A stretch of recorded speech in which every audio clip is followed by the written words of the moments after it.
Welcome back to the Veganless podcast. I'm Daniel, and today we have Jared from Whitetail Adrenaline in here. I will let you go ahead and introduce yourself. I guess for those that don't know, I produce public land, all public land, all on the ground videos. I did for 13 seasons, and then our very first one was some public, some by permission, then all public land series. Then our latest Uncuffed is mainly public with some door knocking. We don't know these people, but occasionally we had some hunts on there of the Uncuffed. So that's what I do. DVDs for life. It's crazy seeing people still successful with DVDs in the modern world. Yeah. It's awesome. So I always like to start out with one piece of advice for new hunters. What do you have? Quick second. Is there a background noise coming through? I can shut this door quick if there is. Yeah, a little bit. Okay, I'm back. Welcome back. Alrighty, it created a whole different link for the YouTube live, so I guess that sucks, but it is what it is. All right, but yes, we will go ahead and get going. I can't English today, apparently. So yeah, do you have one piece of advice for new hunters? One piece of advice for new hunters. Go out there and have a good time. Don't get just enjoy yourself. Don't get too caught up in. This world gets pretty busy, and sometimes it's like just have a good time with it. Make sure you're having a good time, and a good time might be taking it seriously and getting. That could be a good time. Just I guess that would kind of be my piece of advice, and I guess to new hunters, don't worry about. If all you got is what you got, and it might not be a lot of equipment, just make it work. People that watch the videos going way back, definitely, we don't make a point of pointing that out, but maybe all you got is a beater car. Maybe some people caught it the first 5 years of the video. I didn't even own a compound bow. I used one of the other guys. So, just have a good time and use what you got to work with. I think that's a great piece of advice. Not everyone has endless resources.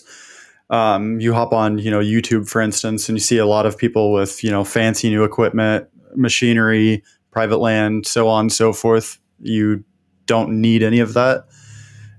You may not be able to devote your whole life to hunting and have to use what time you have. So I think that's a great piece of advice. All right. So do you have any stories that come to mind, like maybe your favorite hunt?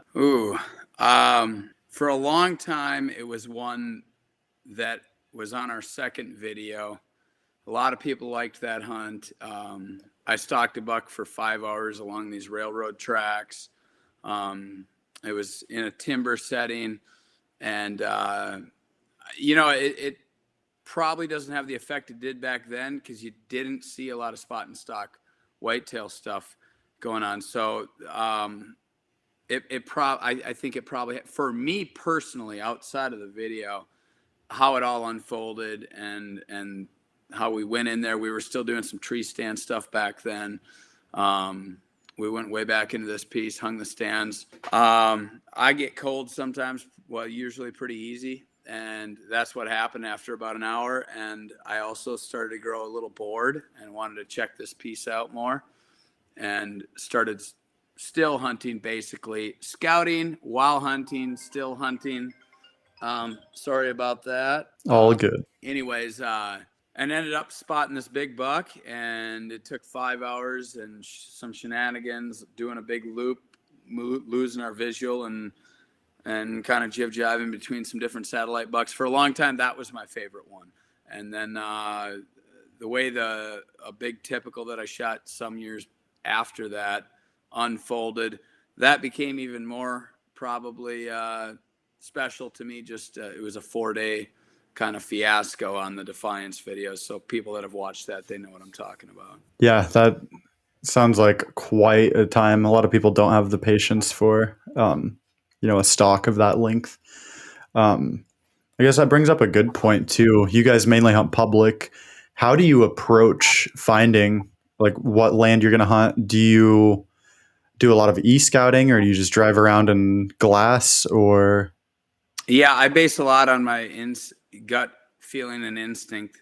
You know, the e-scouting, I think it used to be a lot more effective, and not that it can't be, but kind of got to take it with a grain of salt, to a certain degree, or look at it a little bit differently. Like the stuff that's pretty obvious then is obvious for a lot of other guys as well. So I don't get too wrapped up in that as far as premeditating or pre-planning before I actually arrive the day I'm hunting and evaluate it.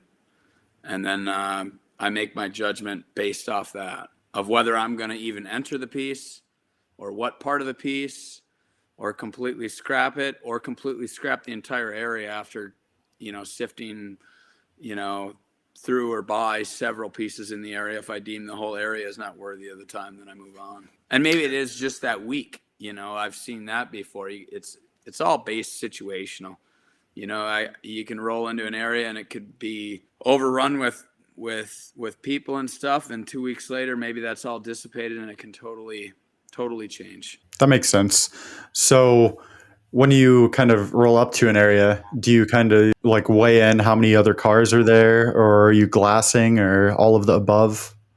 Yeah, obviously rut. I during the most of the rest of the time of year, I pay quite a bit of attention to pressure, and not that I don't during the rut. I do. It's just I've seen situations where, maybe a big buck pushed a doe into a spot. He has no idea 200 yards up the road is guys have been hunting all year, because maybe he came from 2 miles away on private and has been hanging out there all year and he has no clue. And same maybe with the doe. So I do factor that in during the rut, but you got to treat it a little bit like there could be a big one that spending time elsewhere all year and has no idea that pressure's there. Am I going to enter the piece where there's a bunch of vehicles and people, it appears, been hunting? Probably not. I'm probably going to, but doesn't mean I don't have my eyes going while I'm maybe driving by it or something like that. And I mean, it's not uncommon that we've spotted big ones not far or right in the vicinity of where other guys are hunting. That's not entirely uncommon, although it kind of falls a little bit lower on the probability, I guess, but Mm-hmm. not necessarily ends all kind of situation. So. Makes sense. It's just interesting to listen to because it goes against the grains of a lot of what people believe or do. So it's fun seeing all the different perspectives that actually can still work. There's not one way to hunt. It's really what you make of it, what fits you best. Yeah. Yeah, it is. And there's just so many relative factors. You get into an area Mm-hmm. that's got quite a few mature bucks in that area per square mile. And yeah, you might have a decent amount of hunting pressure on a daily basis. But here again, if it's rut, I mean, there could be a big one that has no clue that that's been going on all year long and stumbles on into that. I've seen that multiple times. So it's, Anything can happen during the rut. I only had a few days to hunt this year. I did do some filming too, but I actually filmed Chancey's kill, but the one he got. But I got on a big one that was around 160-inch 9-pointer, and most days at some point there was a vehicle parked right there, and I found him in the timber. I did not have the visual from the vehicle. I did enter. There was nobody parked there. There was, I believe, if I remember right, there was 2 vehicles parked about 300 yards up. But with the lay of everything, I knew they weren't hunting right in that little pocket, and so I kind of went in there tiptoeing, and I didn't kill the buck. Probably would have with a compound, longer range situation. Mm-hmm. But I got on a big one, and that was public. So Awesome. Yeah, I think you guys have probably the most unique content with the over the shoulder. Um, like I enjoy, stands and all that, but just for kind of, I guess, no pun intended, but the adrenaline of it, like I feel like it's so much more intense for both the viewer and the hunter doing the spot and stalk, being eye to eye level on the ground with these animals, trying to outsmart them. it is, and what you just said there, I didn't actually intentionally plan that. I just liked the name Whitetail Adrenaline. It always just kind of was catchy to me. I didn't even think about that for up until, I don't know, it's probably a few years ago. Maybe it was 5 years ago. I was like, Hmm. it's pretty fitting to I just always liked it, Right. but I didn't actually try to like live up to the adrenaline, Yeah. So Okay. I believe you. I No. think that's why it is also authentic, is because I'm not force myself to live up to it. It's just, I do love hunting that way. Yeah. It is very fitting, ironically. That's how I kind of enjoyed hunting, was being on the ground and everything growing up. But I dove into self filming and such. And as you, I'm sure, are aware, self filming makes it a little hard to do over the shoulder spot and stalk. Kind of pushes you to more of the stand or blind or sit. So I've been on the look for the camera guy myself to be able to do more of it and get back to that, because it's just an unmatched feeling of being eye to eye and executing, making it Yeah, happen. yeah, it's very intense. It gets the nerves going, and Hmm. you know, I was at an event this past weekend in Northern Michigan, and we had some different conversations. And I've said this for many years. I'm addicted to hunting on the ground, but actually a hybrid system of sometimes stationary, because as you're covering that ground on the ground with your feet, you come across places and spots where it's like, man, I know if I just sat right there for 3 days and just had the patience, a big one, I'm sure will come through there. And there's probably many times, well, there's certainly times, but how many? I don't know, because I didn't stick around to find Hmm. out. But Right. having a hybrid system of kind of a balance of both of those, I think would be very beneficial. I just Hmm. I just really enjoy hunting on the ground. So So I'd say the most like blood pumping videos from you guys are, or at least in my opinion, is the spot and stalk creeping up on him with a decoy, and like just watching that animal get within 10 yards, however close to you, is insane. What made you guys think of doing that? it could have been. I just can't recall. It could have been Chansey back in that era. He talked a lot about doing it with turkeys. Hmm. Yeah. It could have been, I met him back in '09. I just Hmm. know that when I got to hunt Kansas the first time with a bow back in 2011 on the Drop in the Hammer video, there was these deer in these really short cattails. Whoops. Anyways, there was these bucks I was chasing. I only had 3.5 days, and I had 3 or 4 or 5. I don't remember what it was. A handful of situations in that stuff that I was like, I even went to like Walmart and tried to find like in the back or whatever store was around there. I can't remember, to try to find like a piece of cardboard I could just kind of like cut out Hmm. A or shape. whatever. And I didn't find anything that we even tried. But the next year is when we came back with a what I'd call a generation one, which we did not have success to it. People that watched that video probably thought we were out of our minds, and rightfully so. But we realized after one season, which is what normally happens when you try something new, that and you have nothing to go off of that's out there or that you can find out there, you don't know how it's going to work, and you evaluate what went wrong, and that's what we did. And we came back with a generation two, and the generation two worked much better, and that's when it started to be successful for us, and that was in the Reckoning. Sorry, I'm switching lights. I don't know what's going on with that one. Oh, you're all good. You're having a So party over there. It's fine. yeah. So we came back with that generation two and made those changes, and it worked really well in a few situations. Not all. It's a tool. It's a Hmm. product tool. It's not a product we sold, but it's a product we built. So Hmm. you've got hunter skill, and then you've hunter skill tools, and you got product tools. And not always is this skill that I have acquired in this, or maybe finessed and gotten good at over here, that doesn't always apply. It might not work in this scenario, just like this decoy might not work in this scenario or be Hmm. the best plan. It might not be a grunt tube. It could be the rattling antlers. It could be a combination. They're just all tools, and that's how I try to look at it. Is Yep. is in that perspective.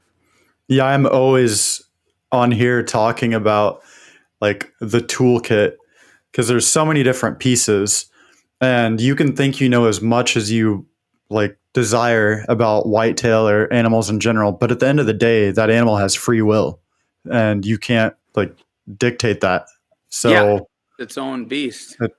yep, exactly. That's pretty cool that you guys kind of developed your own thing there, for your own use case, you know. And as you mentioned, you may come out and not succeed the first time, but that's kind of part of innovating, isn't it? Like Yeah, you're not copy pasting, you're building yeah, something for yourself. So, yeah. And, and when something like that goes, like, I'm not going to worry about what people think. Like, yeah, mhm. I'm sure it looks stupid that first year trying it, but you know, it's like, I expected that. I mean, I produced the video content. You know, I expected that, but they thought it was crazy to produce a public land whitetail video back then. They thought it was crazy, you know. And I say they, you know, Yeah. a lot. You know, oh, you can't hunt deer on the ground. You can't be successful doing that on a regular basis. That's a fluke. You could never do that in this state. And I didn't really comment to that stuff. I'm not going to worry too much about what other people think. It might seem Hmm. to them, but you know, there's been plenty now over the past 5-10 years that have really began to have great success hunting deer on the ground and also producing other public land content or finding just Hmm. hunters finding success on public land to where it used to seem unbelievable or impossible, but it's kind of more Hmm. of a turned into more of a reality for a lot of people. Yeah, it's really what you put in. You can sit and make excuses all day, or you could get out there and do it. Yeah, yeah.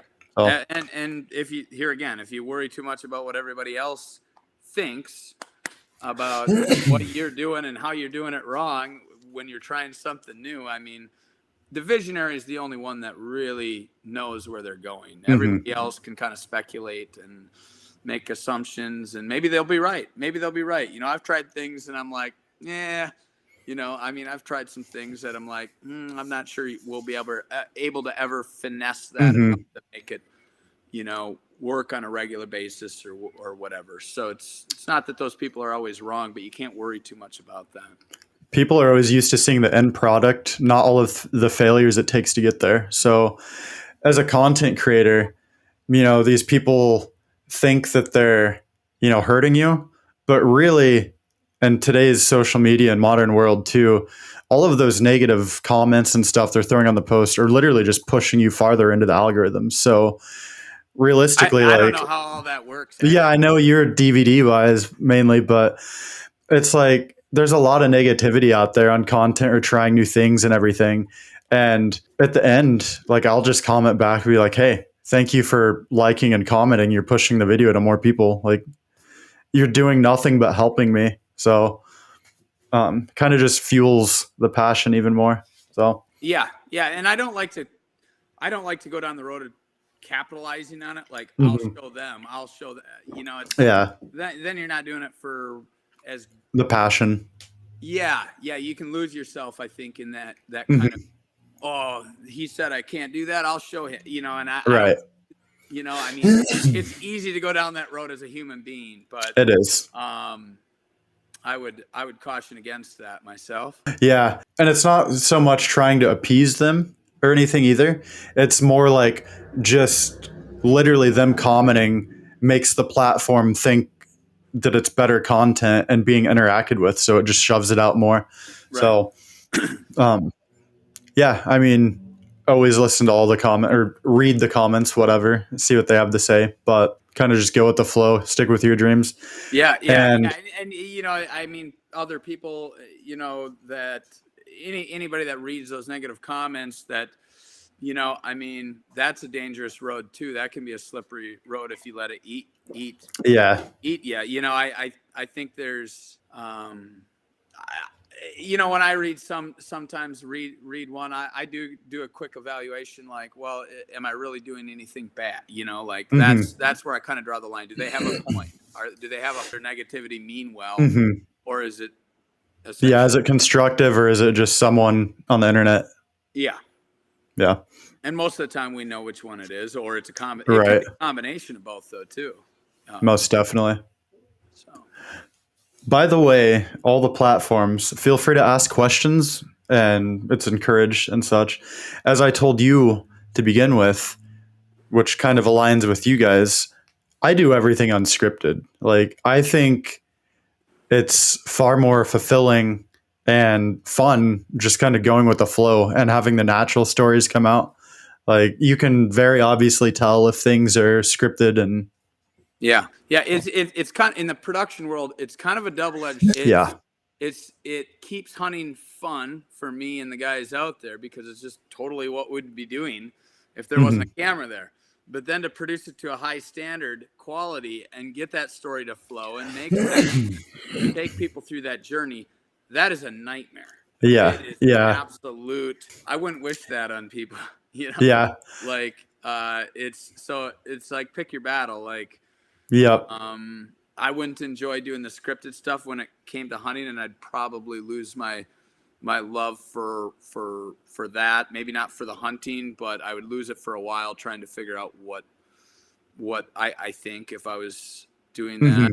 Hmm. But it's a pain to produce, and it takes a lot more time. It just does. Not if you're gonna produce a high end, really well flowing Hmm. content. I don't know how to do that super quick. Hmm. Not in a hunt setting. So Right. Yeah, that absolutely makes sense. With that in mind, you guys are pretty unscripted. Do you try to kind of keep a mental note in your head while you're out there to do any sort of like B roll and stand on top of that? I oh feel yeah, like that's something I often overlook. And then I'm editing. I'm like, well, shit, I yeah. have 5 clips of rattling antlers, but like, what else? Yeah. The guys that film for us, they're really good at what they do. Hmm. Matt Zinio, he's been here for a long time. Ethan's come a long ways. He didn't have any filming experience, and that guy is crushing some amazing content too. And TC stepped in. He's got a hell of a resume, and all of those guys are on and capturing the necessary elements as that story's unfolding, which is a very challenging thing to do, to be on point and recognize Hmm. I got to capture this. I need this to go with this for the editor to tell the story. And so, yeah, it's a lot of moving parts to make Whitetail Adrenaline what it is. Yeah. Yep. The content, Absolutely. you know. Yep. Yeah. How many hours was it you said that you had in editing the last I DVD? it was just Andy and myself for the most part. My buddy John stepped in for a bit in the summer on that, on some color grading.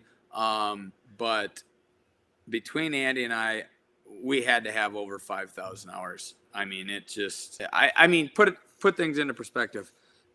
It, I didn't tally up the exact minute, but it's around 500 hours of just content.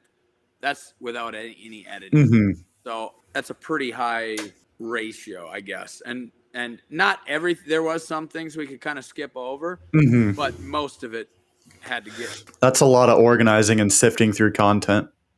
Yeah, yeah. Yeah.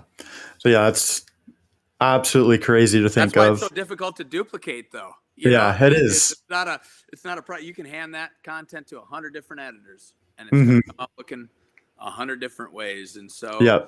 it's so difficult to produce that type of content, Right. which But is I what mean, helps keep it it's what unique. makes it though. Yeah. Right.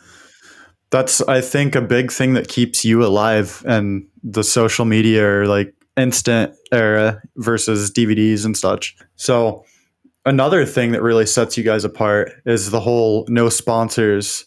And I think that goes back to you wanted to be unscripted, be able to do kind of what you want. Um, how is it to kind of manage without? I know you guys are on your feet at this point, but I feel like it definitely would probably have an effect on kind of growth and Yeah. bearings. Yeah. No. So in the early days, because we didn't have a base built, I knew that companies weren't really going to take much of, Hmm. you might get a little free product or Yeah. whatever, but until you got a base, you're not going to have, you can have all the ideas and visions and dreams, but until you actually have it in the works going and have a base developed, you don't have a lot of value to them, right? And Right. so I didn't back then, and this is a different era than where we are now. But Mm-hmm. back in that era of 15, 20 years ago, which I got started 17 years ago, or is it 17? It was different back then. And I felt like, okay, we don't have a base, so there's not really dollar value that we can, gain starting out. We're going to have to produce content anyway. I didn't like the idea of having 12 or 15 bosses have dictatorship over Right. what makes the video or what not. And so before I say anything more, that's shifted a lot since that period. Mm-hmm. A lot of the companies and a lot of the industry pull back the reins a lot for producers to be able to Mm-hmm. show what I feel is more authentic, or let those stories maybe a little bit more true.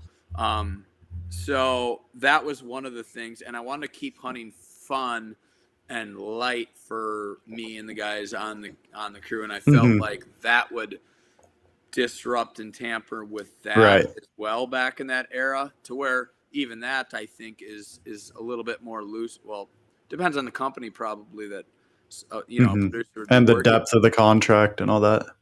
Yeah. So, if I were to get into the business now, and especially in the digital world,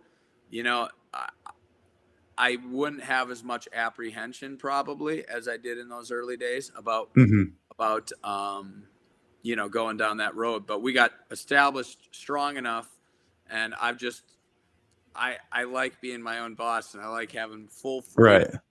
on What you do. what I do. And so that's not to say that there aren't companies that would still allow that. Yeah. Yeah, that makes a lot of sense because obviously, as I was mentioning, you have to weigh in growth opportunity. And then at the end of the day, it's pretty cool being able to say that you own and have full decision making and everything on your own production. So, Right. Right. do you guys have any big plans for this year you're willing to share? Or any big Well, hunts or? very soon I got to start looking at what we're gonna do for upcoming fall hunts, and Mhm. that's pretty standard every year. I don't start. I should have been on top of some elk drawing things the punts, but I wasn't. So I believe I missed a couple already. Well, I know I missed a couple already as far as that goes, at least. Anyway, I will be, or we will be soon looking at that. So Makes sense. Yeah. I'm absolutely excited to get an elk hunt going at some point. That's kind of the bucket list for me, top of the yeah, list right now. yeah. I chased them for a period of time with a bow, and Hmm. that was a lot of fun. I got Yeah. close scenarios. Compound, I probably would have done extremely well on some big bulls, Hmm. but I mean, anything can happen between the time the arrow leaves the bow, though. You know what I mean? Yeah. So you Yeah. can speculate. I mean, but So it many was a lot of fun. factors. It was a lot of fun, a lot of adventure, and I'll do that at some point here coming up again. Hmm. We've done Yes. with the guns over the years already. Yeah. So. Yep. Yeah. I started building points for a Wyoming archery hunt. So that'll be fun when it gets here. And then this fall, I'm thinking about doing a South Dakota mule deer Okay. hunt and just trying to get there. Do you have any animals that are like on your bucket list that you haven't hunted yet, or any places you want to go? Or I definitely want to finish up what I got started on the elk bow stuff Mhm. at some point, whenever the stars align for that to happen. I want to do like an Alaskan or Yukon moose someday. That'll be kind of like a Mhm. separate film, and I got some other similar type stuff. But I've loved chasing deer for a long time. I think those Mhm. types of hunts, I'm more like I want to do different adventures, see different places, and some of those animals definitely trigger me. Yeah, you get an elk, a big herd bull elk bugling and fired up, and it's pretty hard to beat that. I don't know what moose would be like. I think it'd be cool to at least do that once, Mhm. and I'd evaluate whether it was something I wanted to do again or not. Mhm. But Yeah. Yeah, the an elk bugle is just like it awakens your soul. Like Yeah. just the sound of it is pretty awesome. Yeah. Especially when they're close. It's kind of, I haven't got that one yet. I can't yeah. wait. Yeah. It, it, But it it's, I don't know. It's almost like a buck and run, except for it's making this thunderous noise. And mhm. I mean, kind of, maybe that's a good way to explain it. Maybe not. But for me, Yeah, no, I get what you're saying because I mean, listening in videos and stuff like it, like I could see how in person close it would be just absolutely thrilling. yeah. Um, we had a buck this past season that was locked onto a doe, and he was doing like the tending grunt for like an hour and a half, and it was pretty cool to hear and experience. And we ended up getting down and starting to put a spot and stalk on him. And then we get up like 30 yards, but he was in thick woods. So we had to get a little closer, get a shot angle. And then we presume geese hunters from the neighbor's field just like hauled ass through with their truck right past at the same exact time. And he just spooked and ran into the woods. It was so heartbreaking. Yeah. But Yeah. That's cool when you yeah. get bucks all pinned up doing that too. That Hmm. that big one that I mentioned, the Hmm. 169 pointer, I pegged just a glint to him in these pine trees, and there was some other Hmm. trees between us.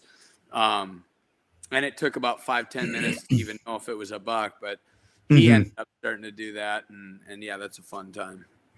Yeah, he was just hung up there for like an hour and a half. We tried, buck grunts, rattling antlers, doe. Like we tried everything we could think of in the books, and he just didn't care. And finally tried to go down, and just didn't pan Yeah, out, yeah, they unfortunately. usually don't care when they're Yeah, doing that kind at of stuff. that point, Yeah. right? Can't blame him, I guess. Yeah, that's where I usually lay quiet and try to position myself. Right. But I tried that stuff years ago, but I've found, it's every situation's different though, and sometimes Hmm. you run out of light, and it's like, well, I'll try something stupid, and maybe he's not Right. an aggressive buck, and maybe I've crossed the threshold to where he's gonna Hmm. try to run me off. That's where it's like it's really hard to say what to do in every exact scenario unless you're actually there and you've had a lot of Hmm. experience doing it. It's really hard. Back to that free will. Yeah. They can make whatever choices they want, and there's nothing we can do about it. Right. So, let's see. So we talked new hunter advice, talked a little bit about favorite hunt and such. Out of your videos, what would you say your favorite one is? Ooh, that's a tough one. Because and I've asked a lot of people, what's your favorite one? And they get tongue tied a lot of times. I Hmm. mean, I would say if there's anyone that ranks up there, it's probably Defiance one. That's probably the highest ranking one that I hear, but I get people that get tongue tied quite often, and I know exactly what they mean because there's certain things that happen in pretty much Different every one of ones. them that it's Yeah. like you can't replace that. Hmm. How do how do you replace it? Like Uncuffed, that's the highest production quality I've ever put out Hmm. in what I've produced on an editor standpoint. But then there's other hunts over the years that you were talking about some of that decoy stuff Hmm. or whatnot, and it's Hmm. like sometimes that can over trump the production quality and overall experience there. Yep.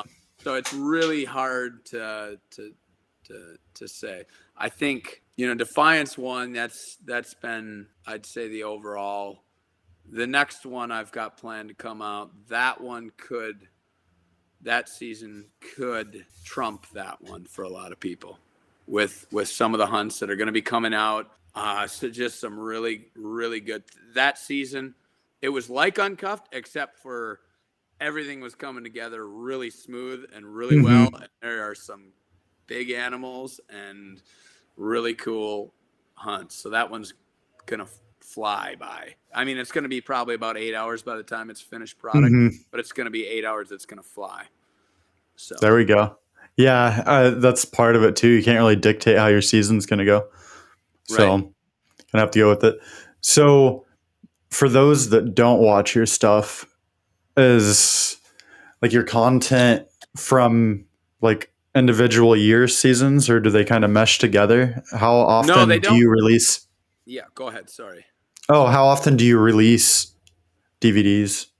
So each title or season is that season, with the only exception being, I think it was the ride. I spliced in just a little bit that never made video, where Chansey rattled in like 20 bucks in late season the year before, and I never got around to producing that. And so I did splice that in, I believe, on the ride. He didn't end up getting one, but there was a lot of situations where he was rattling in different bucks, a lot of cool footage and whatnot. So I think it was the ride that I spliced that in. Otherwise, it's all footage from that season. Nice. All right, so we do have a question. Broke Dog 70. What does Whitetail Adrenaline look like 5 years from now? Ooh, that's a tough one. That's a tough one. As much as I have loved producing the DVDs, I think we'll still be producing DVDs, but all the content, I think that will all be on digital by that point. So I don't want to say too much as far as what that looks like 5 years out. So I've got some things, exciting things in the works, and I've got, I got a bit of a visionary mind. So is probably how a lot of these things came to happen on, and you don't always, when you got that mind, some of those you don't ever get to fulfill or whatever they might be. Certain things come, happen that change or alter. You have to shift with the business. Yeah. Yeah. And exactly. So I'm excited about the content we've got coming out. Very excited about that. And I've got some things I'm very interested in that I've been pursuing on the archery side of things as well. So, that's about all I'll say about that. So, hey, so exciting things coming though. Yeah. And then Robert asks, what are some public tactics you would advise Midwest hunters to deploy or avoid? Ooh, well, some public tactics. I mean, the first thing, and it doesn't really matter what state or area I've hunted public land, the more efficiently you can minimize acreage, that's going to put you ahead. And that one's tough to say. Like we had this conversation in northern Michigan this last weekend, and my approach to that would implement different strategies than in the plains to do that. In the plains, in some of the plains areas may have a decent percentage of big bucks in that area, but a lot of it is pretty desolate so you've got to cover a lot of ground and minimize that acreage because most of it's not worth your time. And it's really no different, I don't think, in the big woods where the populations are low. You still got to, whether it's, and it depends on the time of year, if you got snow, you can track a big buck. You can use that information. When we were up there for that event, all of us, it was a great event. And Kevin there, he mentioned, traveling those roads in the off season, or even maybe while the season's going on, that he does to find out where those deer are. So, I mean, he's minimized in that particular case. He's trying to find where the deer are, but a byproduct of that, he's minimizing a lot of acreage. I like to focus on the minimizing a lot of acreage because if you're just looking for the honey haul, you're going to get disappointed a lot in the meantime. So I just know that that's part of the process. A lot of it, most of the time, is junk, and it's not worth my time. So if I keep that mentality, yes, I'm trying to find where would be a good spot or whatnot. So that's the first thing mentality that I have when I'm approaching something public wise in the Midwest. If it's more wooded stuff, one thing that I used to do in Wisconsin quite a bit is, I would spend some time in the vehicle and drive by all those public places just to get an idea of pressure, what it looks like, get a feel for it. And, quite often I'm not getting a visual, but I'm able to basically eliminate a lot of acreage that I don't think is going to be worth my time before I ever even leave the vehicle, if that kind of makes sense. So, and then, I'd maybe have to go on a still hunting cruise or whatnot. So, I think that was a good answer. My question to follow up, what's your favorite terrain to hunt? Ooh, well, for a while, the prairies were, because it was a new experience. Mm-hmm. Now they've grown pretty dull for me. Like they're cool for about a day if I've been not out, not out hunting them. It's Mm-hmm. cool, but it wears off very quick after doing it all these years. And it's like, I want some timber back, and that's why, I killed one the year before last. I was just getting ready. I was like 400 yards from getting dumped out to do a 2-mile timber stalk. And I spotted a big buck, or maybe it wasn't me, maybe it was Tanner or Ethan. I can't remember who. It doesn't really matter. But a big buck with a doe got spotted, and they were out in this grass that was close to the woods. But I'm like, what do I do? It's a 150-inch buck. It's on public. I'm going after it with a longbow. Yes, I want to do a timber stock, but probably shouldn't pass that opportunity up. So now this year, I didn't get a lot of time to do hunting myself, but I did focus more on timber stuff, and I didn't get that one that I talked about earlier, but that was straight up going in cold without a visual, and pegged him before he saw me and before his doe that he was with. And it would have been a good situation for a compound. Pretty tricky to get in tight. It was like less than 5-mile-an-hour winds. We had a good wind, but it just lessened just enough that a little current nipped over, just made its way over, and I knew we were pushing, but there wasn't any other way we could really do it. I was about to back out, and then that Mm-hmm. and hope that he was still in there the next day. And because I was reading it, and I think the doe was just coming into heat, is what I was. So he was probably going to be there for 2-3 days, and being a weekday, not going to probably deal with much for pressure issues for a couple of days. So that was my plan, and we were only a couple of minutes away from it. TC was with me, and I was like, I think we need to back out and just bank he's going to be here tomorrow. And usually I don't do that, but there's no way we're going to get a wind current, and there's no way to do a loop and approach it differently because we've got the primary wind. It's so soft. It's going to catch and suck to him, which is what happened.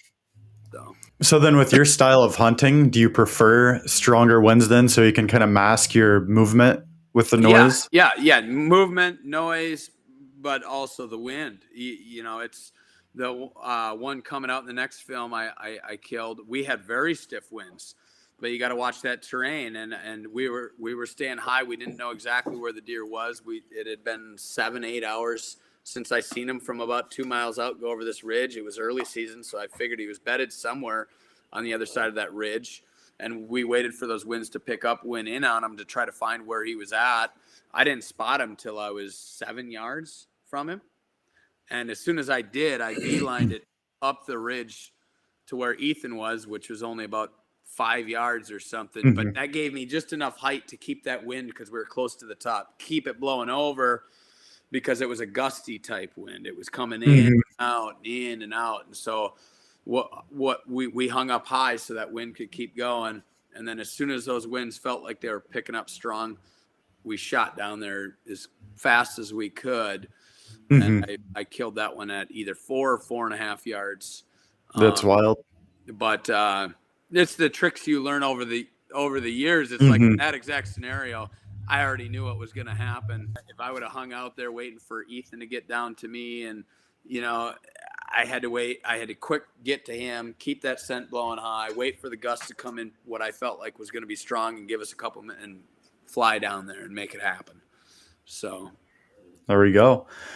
Another question from Robert. What is one piece of advice you could give to the self-filming hunter other than use quality equipment? Ooh.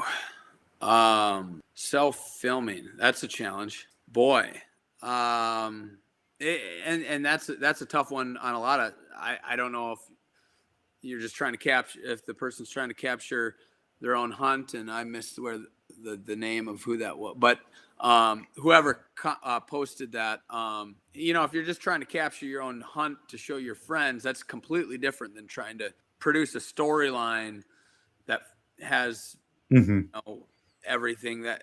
So it's challenging to, and I don't know if that's being a ground hunter. That changes everything. If you're trying to self-film and you're a still hunter guy versus a tree stand or blind, I mean, that changes. That one's a tough one to answer without knowing more about what we're trying to accomplish in terms of, are we just trying to get our shot on camera? Because if that's the case, probably the simplest. I think there's a company, I forget what company, came out with a pretty slick mount. I seen them out in Pennsylvania, and you can just pop your phone on real quick on the front of your bow or something. If you're just trying to, I think I just saw them at the Deer Classic. Painted Arrow, maybe. they may have one too. I don't think that was. I'm not sure. But I mean, if you're just trying to get your kill shot, personally, Mhm. I probably wouldn't screw around too much with the action cameras, just Mhm. because your phone has such a good battery and it seems like it works generally. The phones have gotten really good. I've had issues at times, and pretty much every day you're hitting the woods. It's like everybody makes sure their phone's charged, but it's really Yep. easy to go and like charge your battery, go hang out Mhm. all day in the cold weather, forget to charge it, and then 3 days later when you need it to work, your battery's dead. It's really easy Yep. to do that. So, Yep. I guess Knowing Robert, he was asking on the side of like for production or like YouTube. that one's, is he probably tree stand stationary hunting? It doesn't really matter. Yeah, Is it like stationary? saddle, tree stand, whatever Okay, can be done really. sure. Yeah, I mean, get a good in that particular case. If you're up in the trees, I mean, get a good mount. You don't want it to be too big and bulky that it's a pain. It's a pain Mhm. to deal with. But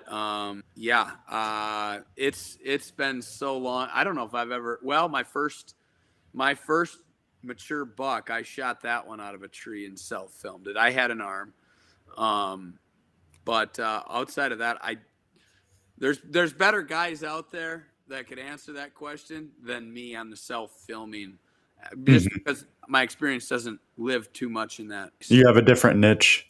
Yeah. I mean, it'd be like me trying to tell people what to do on a Cape buffalo when I've never hunted one. Mhm. You know what I mean? I could Is that say a what is I that a think after teaser? talking to guys that have. What's that? Is that a teaser? Cape Buffalo No, Adrenaline coming? no, they really aren't on my No. list. Although I wouldn't rule that species out someday. That'd be a pretty dangerous spot in stock. Yeah. Kyle says, and this one looks like it's for me, are these podcasts on any other platforms to listen to? Not a hunter yet, but I always enjoy listening to podcasts at work and learning things from people who put in the work and have experience on the topic. So yes, this video will on YouTube transition and go into a playlist for podcast. It'll still be in video format, but sometime after the episode, it goes into Spotify, Apple Podcasts, Google Podcasts, goes into podcast land. So, yes. Robert says, I appreciate the effort and honesty. Thank you. You're welcome. Sorry I couldn't be of more help. Hey, but at least you're the first to admit it, you know? All right. So, there was something in there that sparked a follow up, and I'm going to blank on it. So, we talked about your favorite terrain to hunt, talked about you really trying to use the winds to your advantage. Yeah, that one's usually the one that burns us the most. Yeah, you have no control on which way the wind's going to be. And people starting out stalking and still hunting, especially in the timber, their bigger battle is going to be picking them off first before they see you. Mm-hmm. We've got that down pretty good. Not always. I mean, we're human and we are hunting these animals that are very smart. But I would say the more experience you get with this, you'll probably hone the eyes quite a bit, but the scent is going to be the trouble, especially when you're out there with two guys and you're trying to film it with big camera, Mm-hmm. It's a lot of challenges there. You got a lot of odor coming, so I mean, it gets tricky, especially when you got a big one and you just don't have much for winds coming. Like the day I explained this fall, I pegged him and I was just like, today's not the day. Can't we get like a 12 at a minimum or something? It's just right. And so you brought up scent, and this is kind of a controversial. Everyone has their own opinion. Do you guys utilize scent control? I don't. Or do you I just use did wind? I did the couple seasons before I launched Whitetail Adrenaline, and I did figure out how to beat their nose to where it didn't really matter where I hunted anymore. I mean, I Mm-hmm. just hunt what I thought was going to be the best, which is generally for a mature buck. They're that's advantageous because if they're traveling so often, they're using that to their advantage. So if you can beat their nose, I mean, oh, the wind's perfect. Well, if it's perfect, it's probably not going to be a great hunt for a mature buck. He's Mm-hmm. not going to run that corridor usually. Not always. There's always exceptions, but so no. I mean, with two of us out there, and we're moving around and all that kind of stuff. We're moving around and all that kind of stuff. It just gets to be a lot of extra scent, I guess, and Mm-hmm. Yeah. a hassle in other ways. Scent and movement and Yes. yeah. So we just play the good old fashioned, and I kind of like that too. It's like you're. It's another one of those level in the playing field things, and it's just a Mhm. personal thing that I kind of like that. But everybody can do what they desire, that's one thing. Sometimes hunters and whatnot, or they get too. Sometimes I think they maybe get too caught up in what everybody else is doing and what everybody else is Social doing wrong. media. And it's like, just go have a good time and do you. Right. So What does your toolkit look like on average for a spot and stock?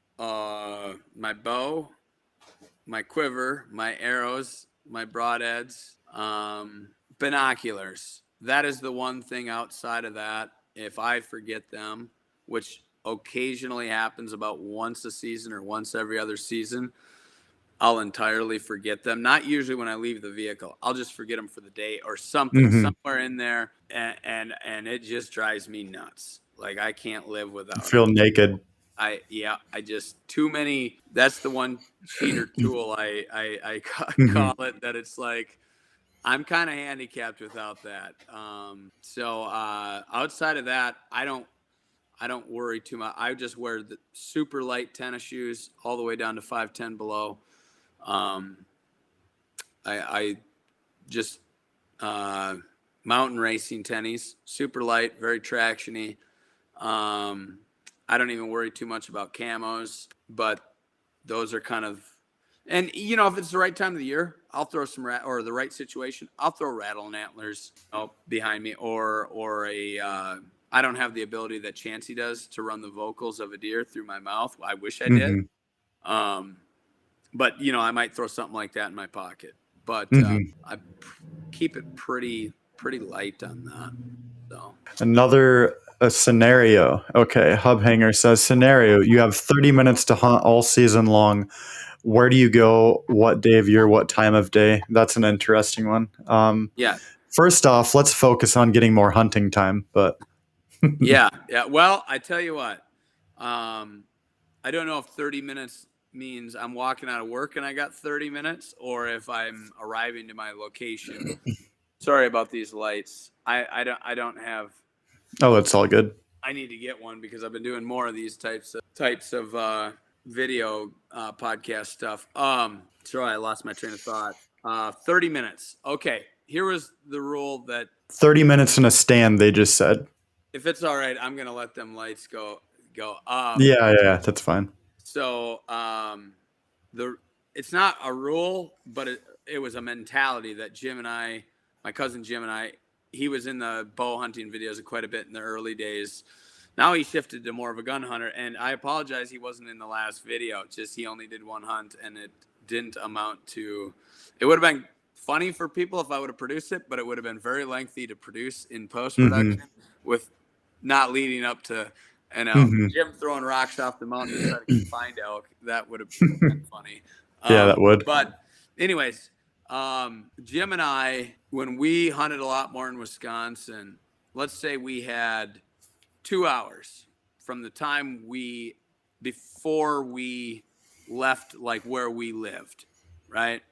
We would drive an hour if to hunt better quality ground, get away from people, whatever it was, to hunt an hour versus drive just a little bit out of town to hunt for an hour and 45 or an hour and a half.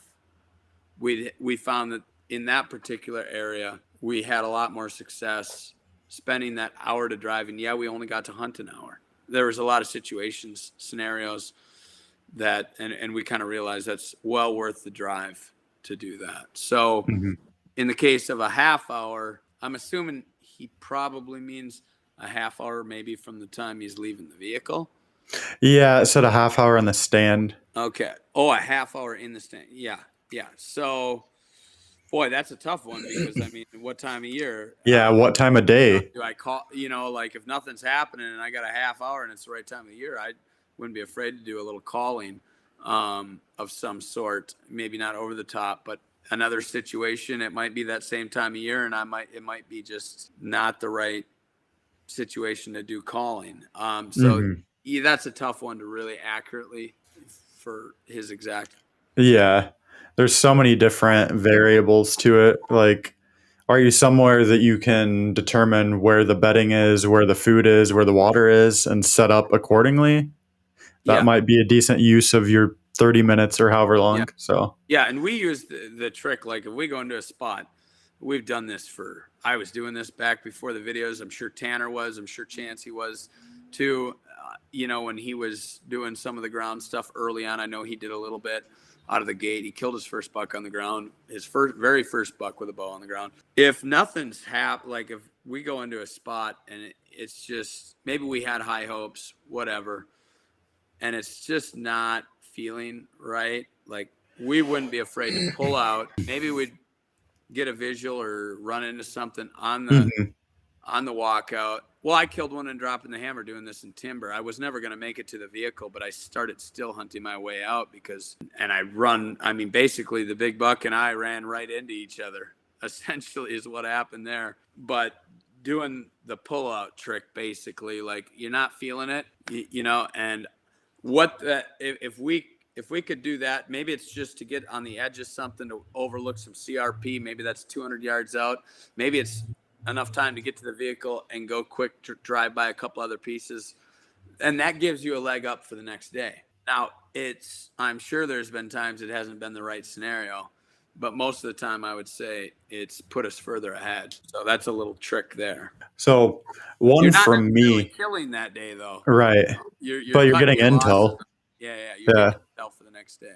One from me is, so you earlier mentioned that you kind of just use your intuition of what feels right, but like, what does a morning or like a day for you hunting and choosing your piece of public? Are you just, you have this kind of log of different places you've hunted, and you hop in the car and cruise out there, and you're like, all right, the wind's this direction, that would be good for this piece, let's just go there? Or, Yeah, I mean, in a timber deal where I don't think I'm going to get a visual on one. Yeah, it's more based off the wind. If it's a prairie setting, I go off of the day before. Maybe right out of the gate, the first day of the hunt, I don't go off of much the year before, and I start in a pocket where I there had, was but activity.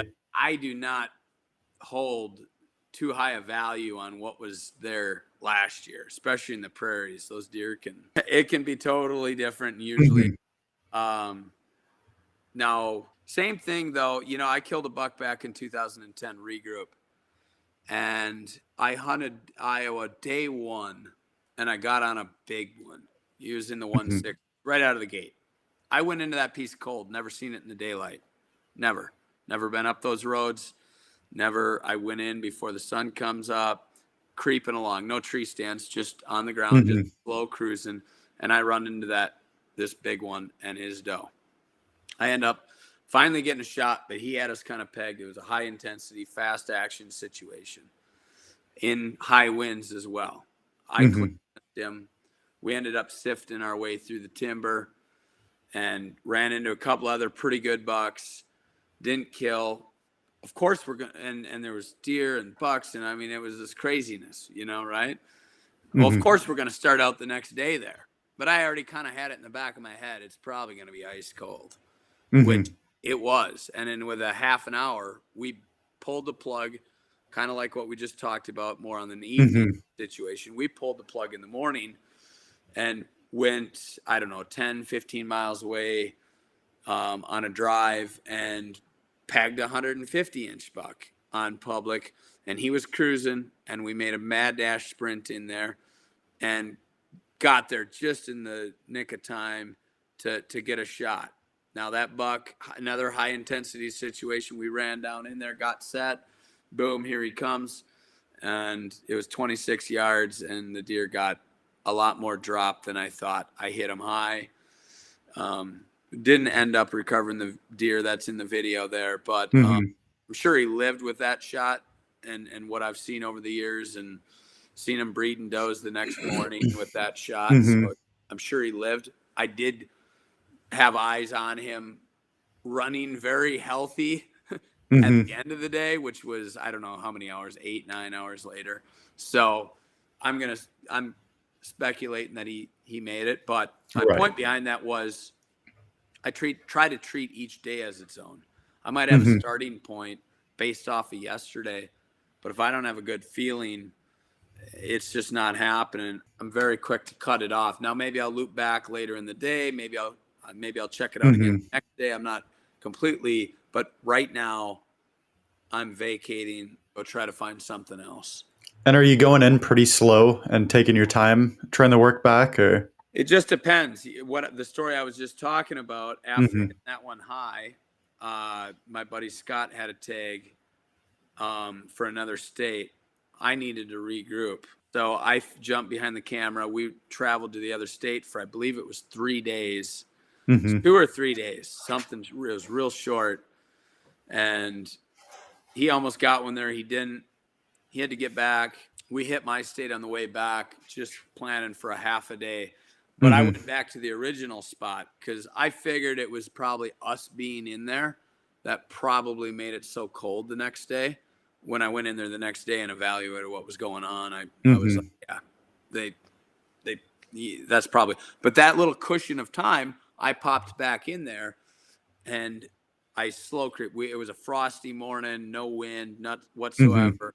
We tiptoed in, sounding like deer, and we could hear at one point. Pretty soon, we heard deer up ahead. Then we heard tingling of the antlers going on, and we just Mm-hmm. kind of soft. We didn't try to get too rammy. Just we knew that they could kind of hear us a little bit. Just sound Mm-hmm. deer, and pretty soon a big 8-pointer. I don't know, 140, 45-inch 8-pointer came up the pipe, and that's the one I ended up getting. So What kind of standards do you have for yourself at this point for what caliber of deer you're like, what you determine is enough that's all relative to relative to the data I'm feelings hunting, and how much time I got, how the yeah, season's been going, what the absolutely. even I don't like to do this, but if it's something pretty cool on video, it's also probably jacking me up. Oh, Right. I don't like to put, oh, it's on camera, so I should shoot it, right? Right. But if it's jacking me up for the camera, as far as, oh, this is going to be really, it's also jacking me up. So that's, Right. now I go to say like Nebraska muzzleloader late season after they've had all the pressure all year long. I'm pretty happy with a 120, 25-inch buck Right. the opportunity. I mean, am I going to be jacked up about that in Iowa with a bow? No. Right. I mean, most of the big bucks, anybody that watches the video series will put this together if they look for it. Most of the big mature bucks, we're not getting them with a gun on public land. They're just not there. They've been ran out. They've been Pressured. pressured. We're killing them with a bow, or we're getting on them with a bow, but not that often with a gun. It's Mm-hmm. drastically different. This is a fun one. Uh, broke dog again. If you could hunt with anyone on or off camera, who would it be? Ooh, I can't answer that. That's a tough. That one's got me stumped. I've been very blessed and fortunate to hunt with. For one thing, my internal group here, like all Mm-hmm. guys, I mean, we have a great time, and I enjoy hunting with them. Otherwise, they wouldn't be in there. So yeah, I can't really. I'm very blessed to have the guys that I've got, and I love hunting with them. So I'm not going to single out anyone in Right. side. I mean, there's people I've met over the years that I don't have any more room to Mhm. to add, guys to The the crew at crew. this point. Not unless I don't want to hunt even a few days in the fall. Right. Yeah. All right. I think we'll do one more question here. Okay. Hub hanger again. I've seen one giant, one day of three each year for the last 3 years. First day only, midday within range, day 2 and 3 or nothing. Should I only go in there for one day and move on? It's all at the same spot. Hold on. I see it there. I got a quick read. Hmm. I wouldn't necessarily say that. As far as what he should I only go in there for one day and move on? It sounds to me like he probably is a stationary hunter. And I'm thinking what might be, which if that's been working for getting your visual and getting on him, great. But there's nothing maybe holding him back from, climbing down from the tree and making a move. We killed quite a few bucks that way in the early videos when we ran tree stands those first few years, get visuals and make a move, get ahead of them, sneak in on them. That might be a good situation to do that. Here again, it's every situation is different, so it's really hard to say. But Hmm. seeing how he midday within range, day 2 and 3 nothing. If you're getting a visual in the morning and he's dancing and playing around in that area. I killed one back in 2013, Reckoning, second buck I ever shot with a longbow. That one we had an 8-hour timber stuck. It started out by me just on a whim rattling, and 3 bucks came off the ridge, not from the same exact spot, but kind of the same area. And I realized what was going on. They were satelliting something up there, and they were just bored and they come down. And so we made a big loop, got the wind right, crept in there, did lay eyes on them, lost our eyes. They repositioned a few times that day, but it took 8 hours to crawl in on them Hmm. and finally get him. But that was all timber, and that was going in. That was started out by how I explained there. So probably got to try to get a little bit more aggressive. The passive approach is working for the beginning stages of getting on them day one and getting your visual, but maybe got to hone in on a little bit more aggressive approach potentially to capitalize. The big thing is he's getting the visual. So Hmm. He's there. he's there. Yeah. My 2 cents are, I mean, that was a good point too. But if you're seeing him, and I don't know if you're seeing him consistently in the same spot, can you try to set up to be in a better spot from where he's coming from there? Like where you could catch him earlier? That's an option. Just kind of, your layout and what you can do better than either of us because we're not there. Um, so just really try to figure out how he's using your piece of land that you're hunting and try to capitalize on it. Yeah, yeah. And I just saw he commented, climb down and go after him. Dang it. Okay, so maybe it's a tough scenario to maybe do that, and then maybe what you just it's thick in there. Gotcha. Open Yeah. by thick. Yeah. And the other option, sometimes the lanes are better just straight off the ground. So if the deer densities aren't very high Hmm. there, and you can get away hunting straight on the ground in that particular case, you might get a better shot opportunity when you do see him. If there's not a lot of other deer, you got to worry about, Hmm. you know, muddying it up with. So I'm just trying to picture Try what to this read. Yeah. help, but it's Hmm. It's hard with no context on our end too, because like it's just whatever we're imagining. You actually know what it is, so all we can do is kind of give you general kind of info. yeah, and maybe there's not a way to set up better because of the wind, Hmm. things like that. Hmm. Maybe he's already cutting the wind as extreme as he can Right. with it, but that would be what you kind of mentioned there. Maybe you got to push the threshold on that a little bit more and cut it a little bit tighter, Hmm. potentially. Speaking of longbows, I've been wanting to do this for a bit, and I think this is finally the time where I'm gonna pick one up and try getting a deer with one. I think that would be phenomenal to do. Oh yeah, yeah. No, that's another unique, thrilling experience. Hmm. I'm Yes. a thrill chaser, honestly. Yeah. So, Yeah. so I think that'd be fun. pick one up and start practicing with it soon. Yeah, they're fun to So, shoot even, all year round. They're fun to shoot, great mhm, exercise. And so, mhm. yeah.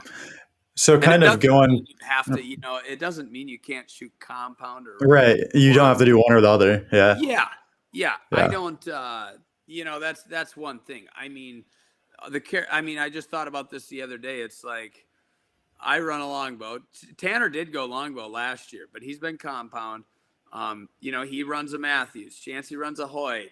Hmm. Funky runs a PSC. It's like whatever suits your fancy, whatever brand, Hmm. whatever type of bow, it doesn't really matter. I mean, I loved my compounds back when I was big into all that before the videos. Hmm.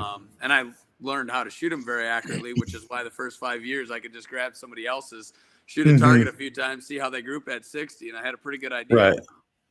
and so you can it doesn't mean you have to pick Lock down to one. one. I Yeah. mean, there are weapons that, compounds have such amazing strengths Hmm. in certain ways for archers and hunters, and then Hmm. longbows and recurves, and then they have their strengths and advantages in certain situations, and certain shooting styles have their strengths and weaknesses Hmm. certain scenarios and situations. So it's really, really, I don't really think you can one size fits all it. Hmm. If you could get the power from take a compound and you could draw and release that arrow accurately in less than a second, well, now you're checking the box of speed of executing the shot. And if you could do it from all these different body positions and angles, now your Hmm. versatility and mobility and agility factors way up there. But you see, it's very hard to check all the and one size Hmm. fits. Oh, this arrow is the best weight for all, and Hmm. there's so many. I'm just trying to get that kind of point. It's really hard to one size fits all. Even hunting, am I better to hunt on the ground or the trees? Well, okay, I want to actually not eat my tag. Okay, what's the deer densities in this particular situation? There's a Hmm. lot of factors, and that's where the hunter has to decide, or if you're talking archer, Right. archer has to decide, what they want to get out of the weapon. What do you want to get out of hunting? What do you want to get out of the experience? If it's just to put some meat in the freezer, Hmm. and that's really the main thing, well, then get a compound and Hmm. get really precise and accurate and set your situations up for situations that are really going to be really effective scenarios for that weapon. In tight close, I've found that a traditional bow generally has the advantage. Of course, it doesn't have the advantage as much with precise accuracy, especially when Hmm. really cranking speed of executing the shot. So, and I'm getting sidetracked there. I'm just, I think, that's got to be left to the hunter, to really, Find your preference. Go shoot them all. Figure yeah, it out. yeah, Yep. exactly. Yeah. We're all different. We have different builds. You know, world of differences.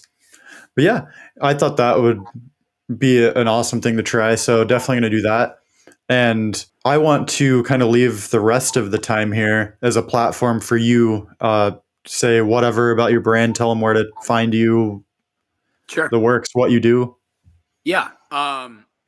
We've got Instagram, Whitetail Adrenaline, Facebook, Whitetail Adrenaline, TikTok, Whitetail Adrenaline, and then whitetailadrenaline.com. That's our website. That's where we got all the DVDs and apparel. And then the Resurgence title that is available on iTunes and Amazon for people that have never watched our content, maybe don't have a DVD player or a Whitetail Adrenaline machine that plays the content. So they can just go right on their smart TV and watch it right there.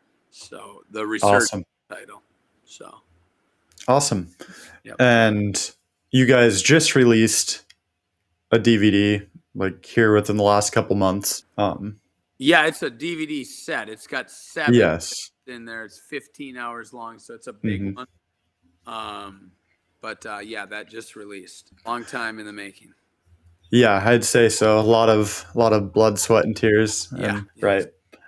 So Thank you so much for joining. And for those of you listening, be sure to follow both Whitetail Adrenaline and then follow Veganless across the platforms. I am mainly self filming, working on getting some fellow filmers to be able to do more fun content. So, yeah, hunting content, fishing, bow fishing, etc. You could expect.